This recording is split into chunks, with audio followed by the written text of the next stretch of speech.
അസ്സലാമലൈക്കും. ഈവനിങ് പുറത്തു പോകാമെന്നുള്ള പ്ലാൻ ഉണ്ടായിരുന്നു. അപ്പം ഒരു ഈവനിങ് വ്ളോഗാക്കി ഇടാമെന്ന് വെച്ചു. അപ്പോൾ ഇതാ നമ്മൾ മാറ്റി റെഡിയായി പോകുന്നതാണ്. ഈവനിങ് എന്ന് പറയാനൊരു 5 ആയിരുന്നു, സൺസെറ്റ് ടൈമായി. നമ്മൾ പോകുന്നത് ഇബിൻ ബത്തൂത്ത മാളിലാണ്. ഞാൻ ഫസ്റ്റായിട്ട് UAE വന്നിട്ട് ഇതുവരെ അങ്ങോട്ട് പോയില്ല, ഫസ്റ്റായിട്ടാണ് പോകുന്നത്. അപ്പോൾ ഒരു വ്ളോഗാക്കി എടുക്കാമെന്ന് വിചാരിച്ചു.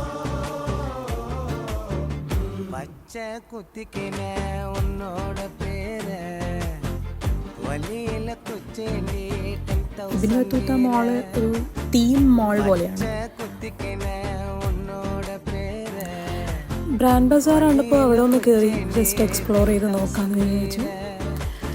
ഇത് 1 മിനിറ്റ് വീഡിയോ ആയതുകൊണ്ട് ഞാൻ പാർട്ടാക്കി ഇടാൻ നോക്കി. ഇതിൻ്റെ ബാക്കി നെക്സ്റ്റ് പാർട്ടിൽ കാണാം. ബൈ.